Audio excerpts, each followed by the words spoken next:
Hello, everyone. Okay, let me click that real quick. Okay. Hello, everyone. Today it is my pleasure to introduce Dr. Aarón Rodríguez from the University of Guadalajara, Mexico, as our speaker for this week for Solanaceae seminars online.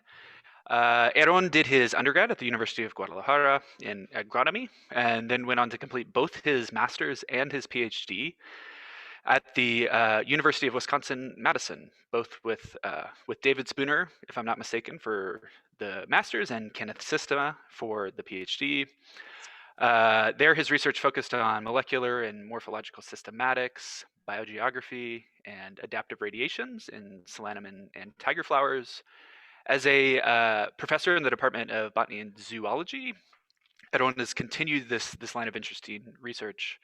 Today, he'll be talking about patterns of solanaceous plant diversity in Mexico, with a particular focus on the importance of the Mexican transition zone, which is something that I don't know a lot about. So the importance of the MTZ in shaping species distributions in this region. So with that, I'll pass it off to you, Aarón, for you to begin your talk. Thank you, Matthew. Good morning, everybody, or I should say good day, everybody, regardless of where in the world you are connected to. First of all, I would like to thank Rocio for having me over this seminar. It is my pleasure to share with you the things we are doing with Mexican Solanaceae. I want to start by saying that the work we have done in my lab, the work that other labs in Mexico have done, the contributions that botanists in the US and the UK and other parts of the world have done with Mexican Solanaceae have the main objective of someday, complete the monograph of the Mexican Solanaceae. And here I'm just showing you the most recent additions of the Mexican flora, and specifically with the Mexican Solanaceae. Recently, this Solanum edmundoi was published. More recently, LMB published some other species, but in particular 3 Mexican species, and those are Lycianthes textitlaniana, Lycianthes grandifolia, and Lycianthes rafa torresi. But today, what I'm going to talk about is about the results we have generated related to the Mexican species distribution of Solanaceae. And as a global pattern, species richness increases from the poles to the equator, and it is also valid for the Solanaceae family.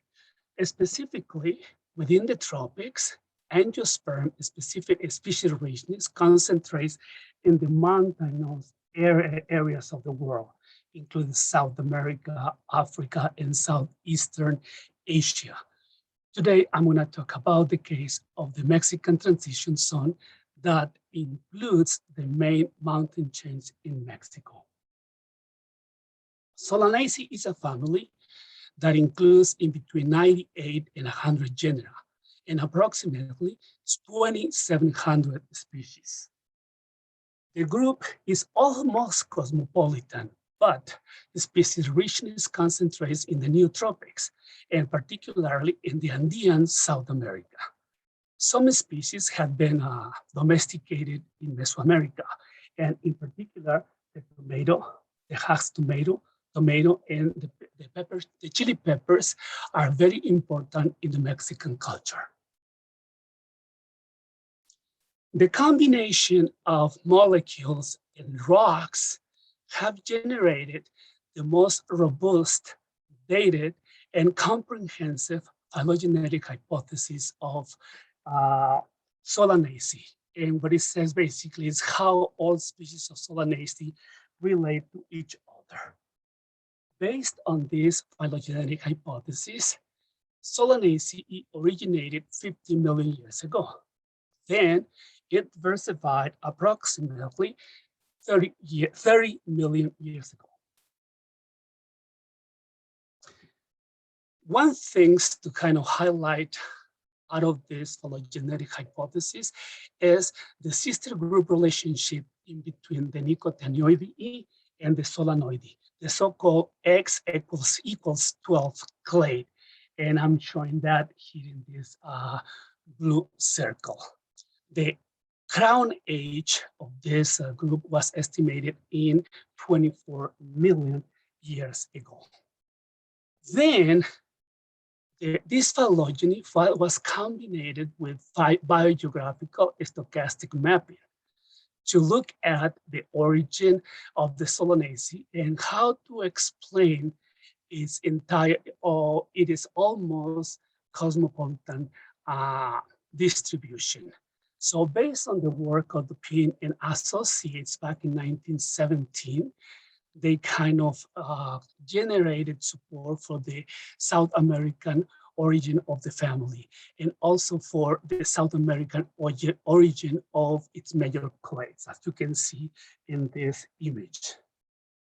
Now, how do they explain the distribution of the family?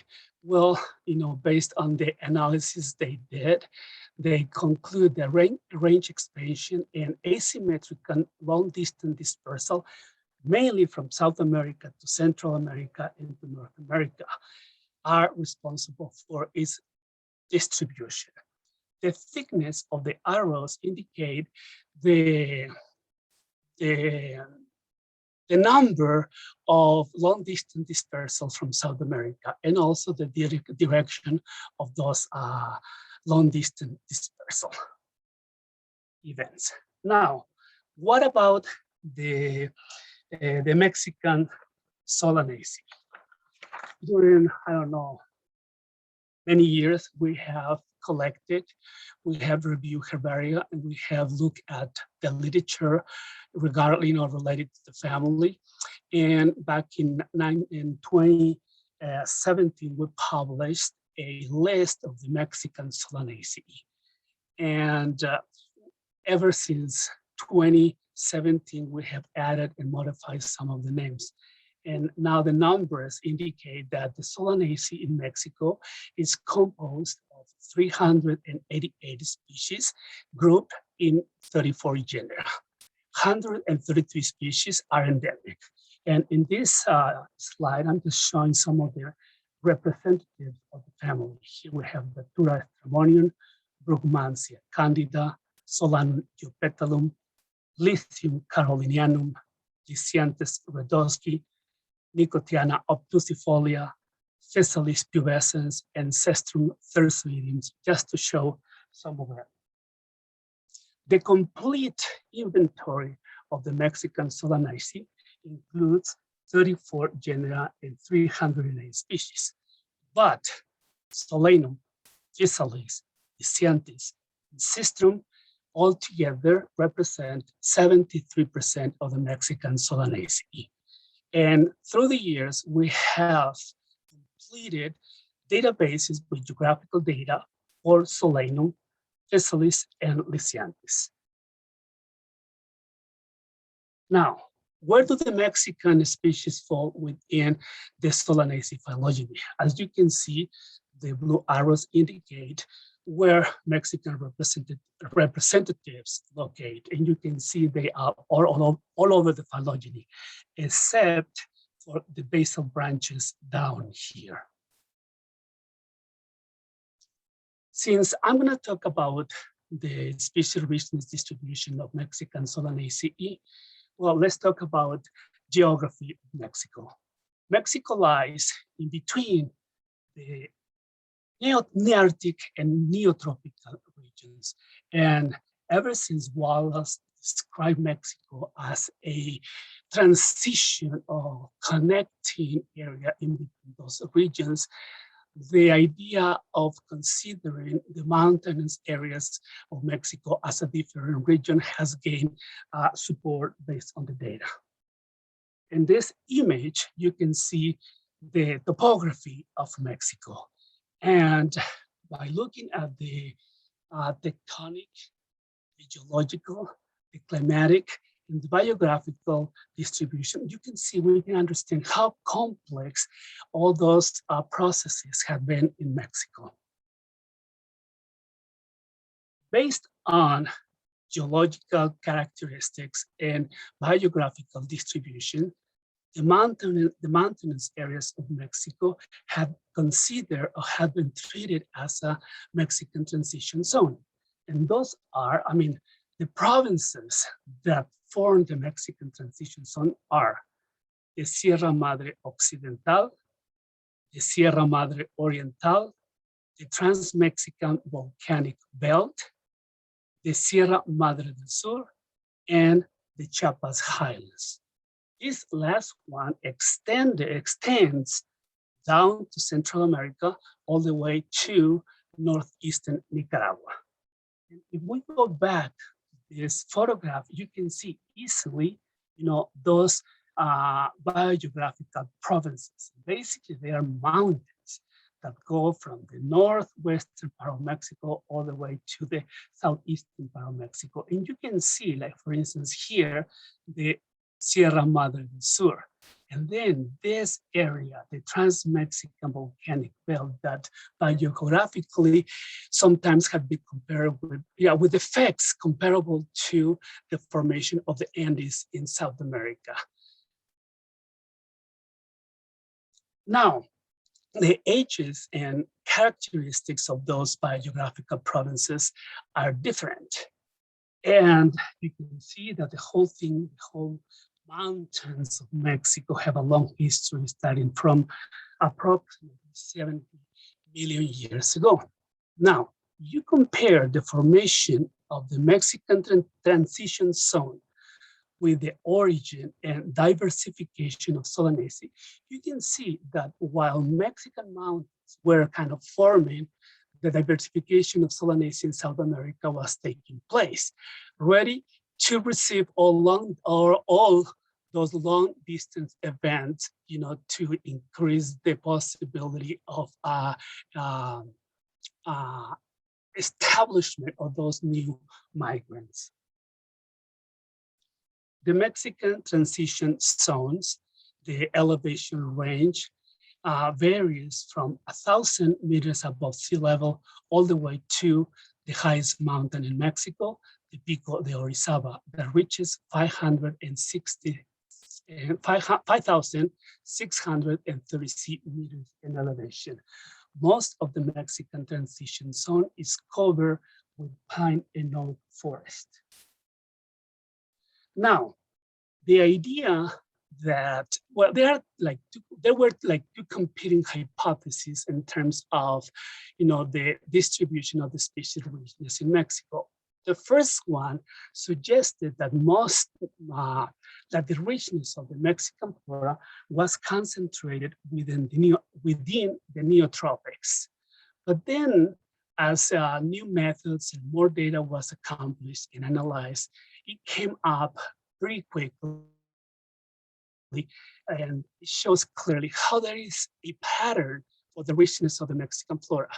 And this pattern indicates that the richness is located along the mountainous areas. In other words, along the Mexican transition zone. So nowadays, the data shows that this Mexican transition zone is more, the flora is richest, or is more rich than the neotropical areas. Now, when I started with Solanaceae, my first group I was interested in, it was the wild potatoes. And I did some field work. Then I met David Spooner, and the whole thing started. The wild potatoes of Solanum section Pitora in Mexico harbors 28 species. Then I ended up in the University of Wisconsin-Madison for my master's, and together with David Spooner and his group, we kind of collected taxonomic and biogeographical data about the wild potatoes. Nowadays, I have a database with 2,850 records of the group. And when we plot all the locations in the Mexican map, you can see clearly, except for some exceptions in the northern and the Chihuahuan desert, you can see how the wild potatoes or the Mexican wild potatoes are a group concentrated along the Mexican transition zone.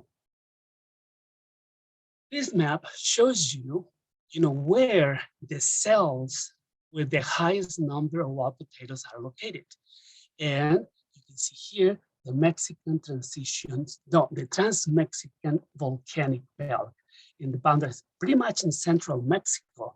And it is kind of a paradox because also in central Mexico is where 40% of the Mexican population lives, but that's where the wild potatoes are.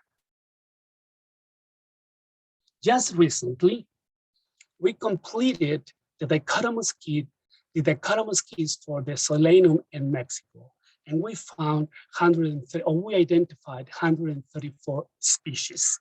Some of them are kind of shown in here. Now, the database we have for the complete genus in Mexico, assumes 10,046 records and represent 134 species of Solanum. So when we analyze the species richness distribution, you can see here in this map how the cells with the highest number of species locate in both extremes of the Transmexican Volcanic Belt. But then there are other cells in the Sierra Madre del Sur and in the Chiapas Highlands. So again, not only Solanum section Pitora, but the whole genus tends to concentrate along the mountains in Mexico. The centers of endemism were located in the same Mexican transition zone, but in different areas, like in the Sierra Madre Oriental, the southern tip of the Sierra Madre Occidental, and along the Mexican transition zone. Along the Transmexican Volcanic Belt. My student Marco Andiano did the same thing, but now for the genus Lycianthes. Lycianthes, 44 species of Lycianthes are found in Mexico, and when he did the geographical analysis of the genus based on 2,305 present record, he found that the species richness concentrates along the Sierra Madre del Sur and the Chiapas Highlands.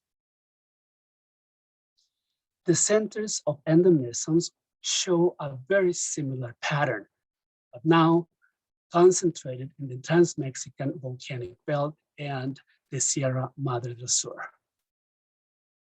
Another group that is well represented in Mexico is the Clay Fissalidini. This group contains 13 genera, but only 11 of them, all 11 of them are present in the Americas. Now, Pilar Zamora did a geographical analysis of the group. She has a database of over 8,000 present records, representing 11 genera and 107 species. And again, you can see how species richness concentrates in the Mexican transition zone, and specifically in the western of the Transmexican Volcanic Belt. When she looked at the centers of endemisms, you can see how she recovered again the western end of the Transmexican Volcanic Belt. But another appear here in the southern end of the Sierra Madre Oriental. So those three groups of Mexican Solanaceae that form most of the Solanaceae in the country, you can see how there is a tendency, there is a pattern of them all to concentrate in the mountains rather than in the neotropical zone. So then we can say that in Mexico, there is an association between the mountains and the concentration of the plant diversity. And has to do that the mountains, form, or the formation of the mountains also ensure the formation of different climate. And within the mountains, and because of the climate conditions or the changes in the climate during the past, during the Pleistocene, there was expansions and contractions of there. The possibility for the expansion and the contraction of the populations was there. So this environment, those niches created for the formation of the Mexican transition zone also increased the possibilities of range expansion, long distance dispersals within area and persistence. And to address this issue as to which processes have shaped the richness of this, the diversity of the Mexican Solanaceae, Marco looked at the population differentiation within Lycianthes mossiniana. He did a phylogeographical analysis of this species. Based on morphological characters, Ellen and Dean recognized two varieties within the group. So besides Lycianthes mossiniana, subspecies variety mossiniana, she recognized Lycianthes mossiniana variety margaretiana on one end, and on the other end, Lycianthes mossiniana variety oaxacana. So looking at the variation of two regions within the chloroplast DNA, Marco found a genetic structure and haplotype structure shown in this picture. And you can see easily how within Lycianthes mossiniana, there are three different groups of population. You can see, for instance, how variety margaretiana is here in the Sierra Madre Oriental, and then south in the Sierra Madre del Sur, we have the variety oaxacana. So if we consider that the Transmexican Volcanic Belt is the most recent, the youngest mountain system in Mexico, we speculated about the possibility that the formation of this system separated the two populations and stopped the possible gene flow in between or among the populations. So if the morphological variation and the genetic variation is not enough to kind of recognize them as species, we can see that at least there is a pattern towards the differentiation of those populations. And we can kind of talk about the importance of the Transmexican Volcanic Belt in the process of speciation in this particular species. Then Marco is continue with his PhD program, but now he wants to look at the whole Lycianthes series Mesonodonti group.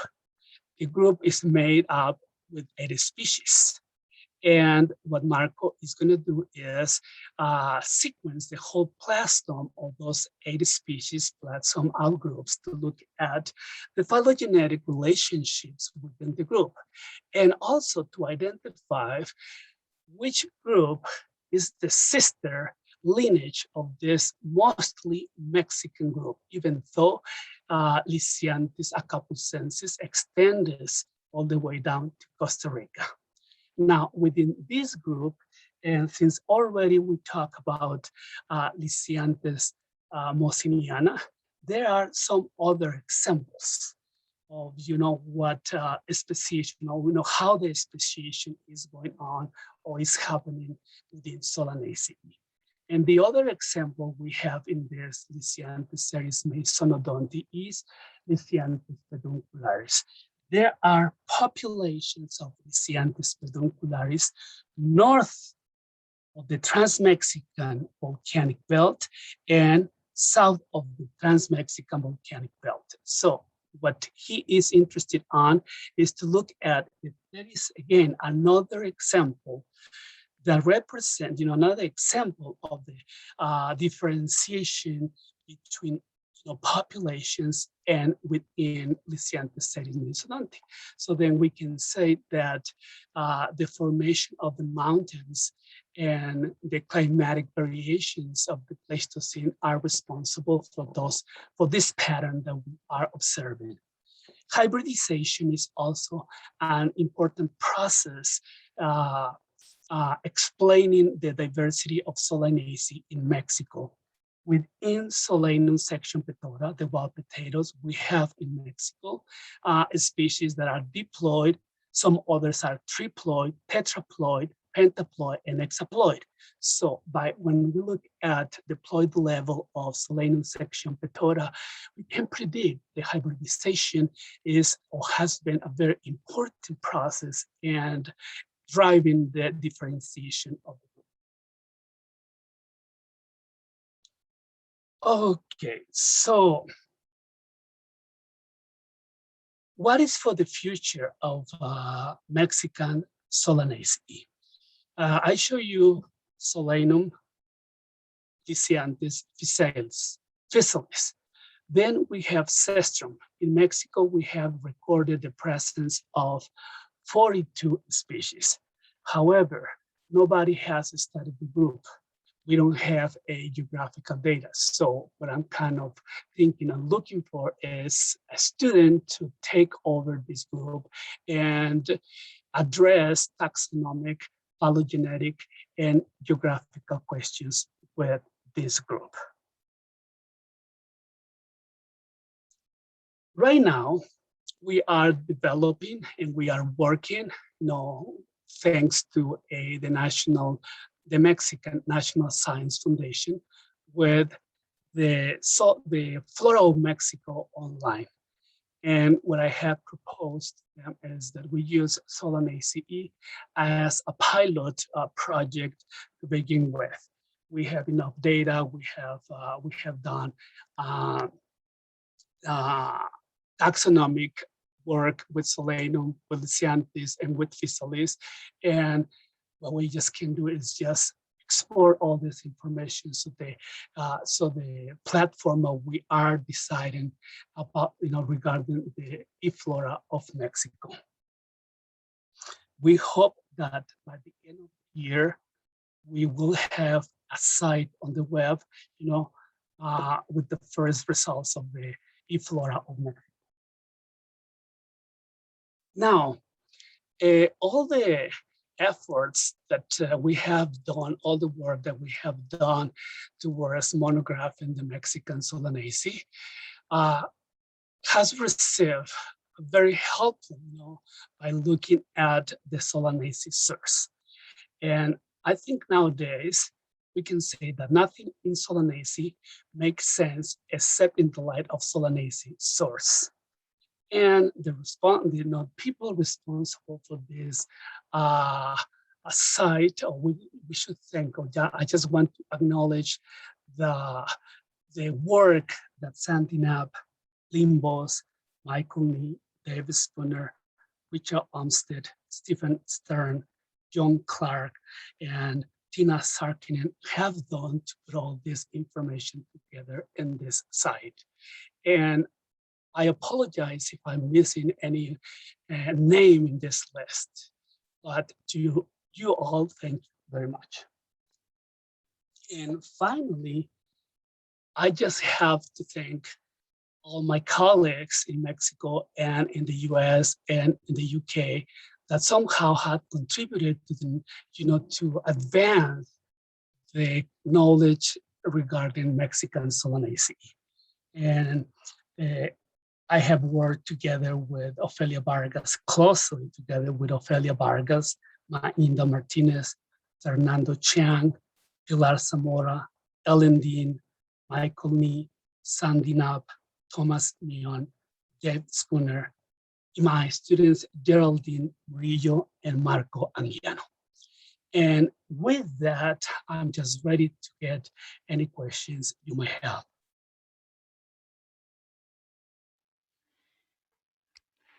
Fantastic. Thank you, Aarón. If anyone has any questions, feel free to just put them in the chat or just chime in on voice.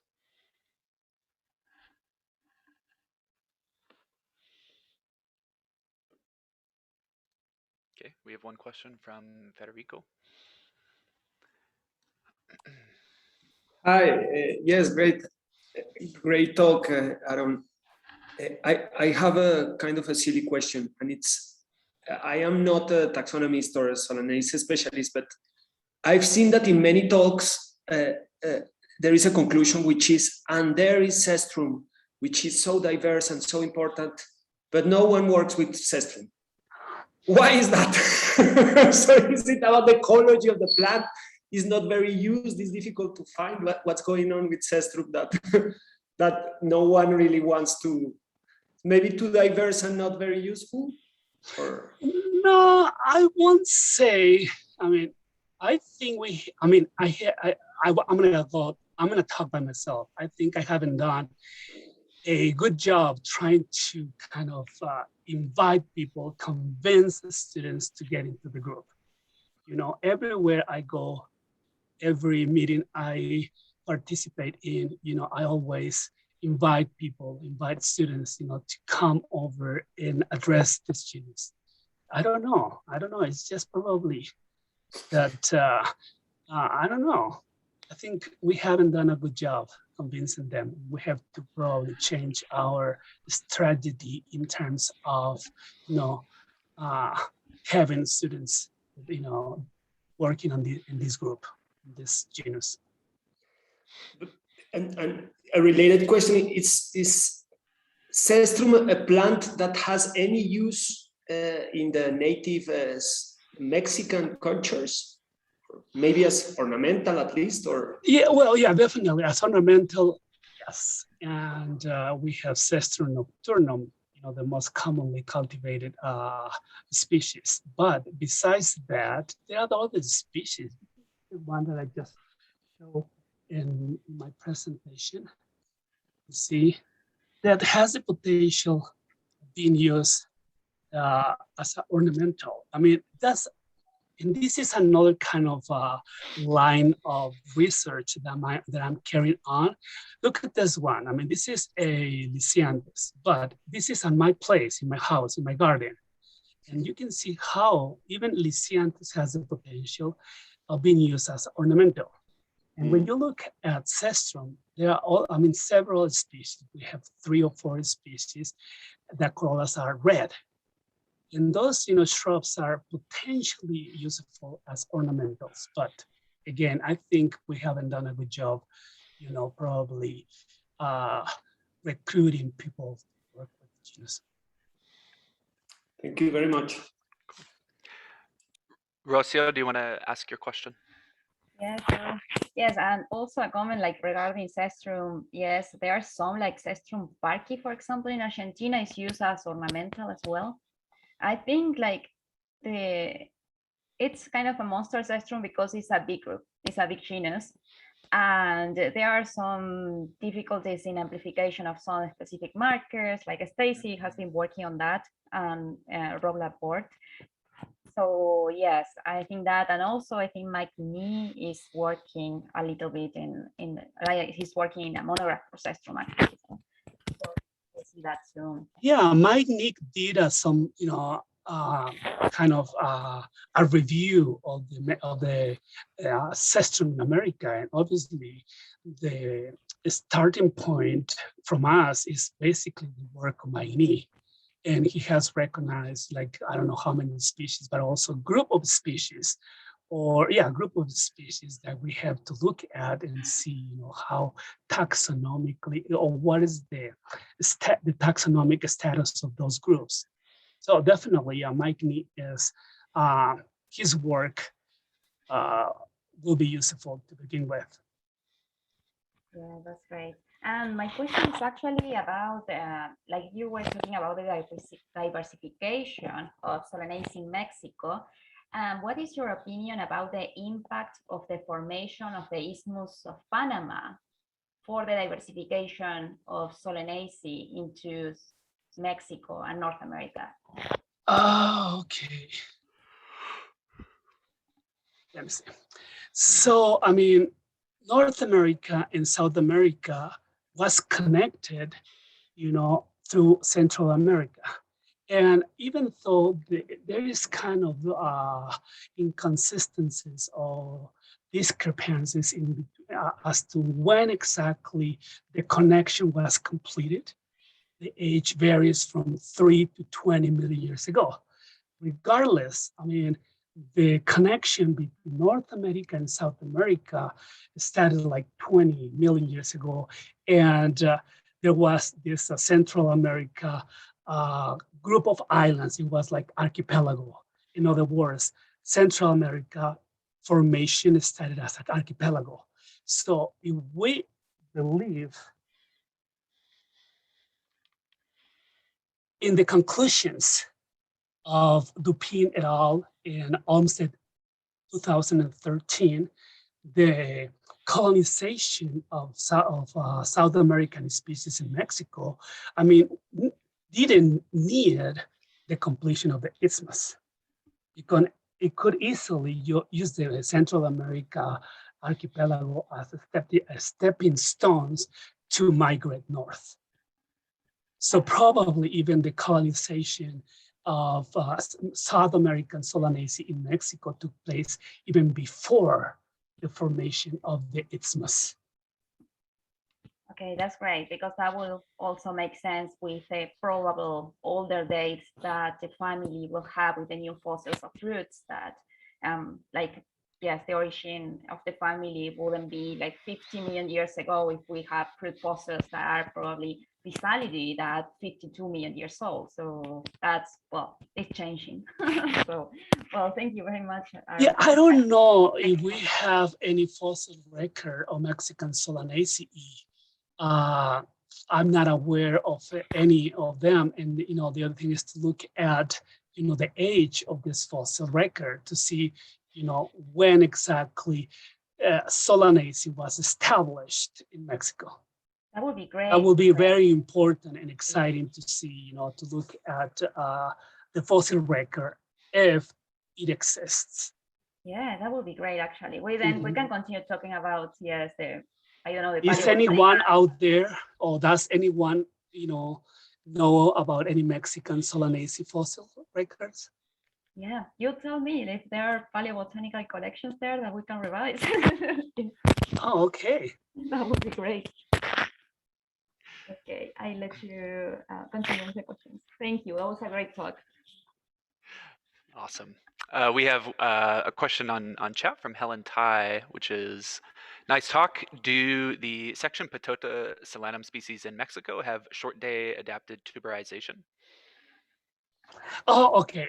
I think more than short day adaptation is more like dryness adaptation, because in Mexico, yeah, we have short days, and now we are kind of going to a short day. But at the latitudinal position that Mexico is located, we can see that a strong difference between day length. So definitely during the winter, the days get shorter. But I will say that tuberization has to do more with the humidity, because in Mexico, we have a strong seasonality. In other words, we have 3 or 4 months of rain, and the rest of the year is dry. Then the dry season in Mexico, you can actually divide it into kind of cold and dried, and then dried and hot. The cold and dry season in Mexico starts probably by the end of September and goes to February. And that's also where tuberization takes place. So probably a combination of short day plus dryness, how, draw the tuberization of Solanium section Patota in Mexico. Fantastic. Let's see here. Chelsea. Chelsea, do you want to ask your question? Great talk, Aaron. I really enjoyed it. There's a lot Thank of you. great things in there. Also, so you mentioned that you did the checklist in Mexico, which was totally a lot of great work. But I was wondering, and you also mentioned endemism, but I was wondering, like, how dynamic is this list? Do you feel like you got all the species? Do you feel like you're still working? Are there certain parts of Mexico you want to work in still? Oh no, the very you know, the same day it was published, we already have some kind of corrections to do to make to the list. And yeah, you are right. Those inventories, those, you know, checklists never get completed or seem like never get completed. And, you know, if you look at the numbers of the, you know, publication back in 2017 are different, you know, for the numbers that we have now in 2021. And that's why probably the Mexican Solanaceae online will be much helpful in terms of, you know, the possibility of add any changes as soon as they appear. So yeah, definitely. We have changed some names. We have synonymized some other names. And yeah, the list is very, very dynamic. Cool. Awesome. Are there any more questions for Aarón? Okay, here we have one from Luke Wheeler. He says, I see Petunia and Kali, I'm going to mess this up, Kali brachoa on the list of genera present in Mexico. Which or how many species are native to Mexico? Oh, which one? Oh, Petunia? Petunia is an Introduce. basically the cultivated one. Yes. And the other ones, Petunia, brevifolia, and all the other species have changed to other genera. Gotcha. Okay. Calibrachoa and Hunsicaria, and yeah, different genera. Fantastic. Let's see, anything else? Any further questions from anyone?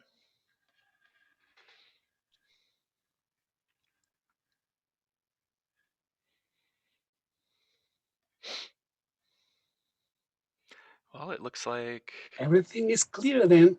yeah. Well, again, thank you for the fantastic talk, Aarón. I think everyone really enjoyed it. Yeah, and unless anyone has any further questions, I think we'll just cut it off there. Okay, and remember that next week we'll have the talk next Friday of Marcela More from Argentina.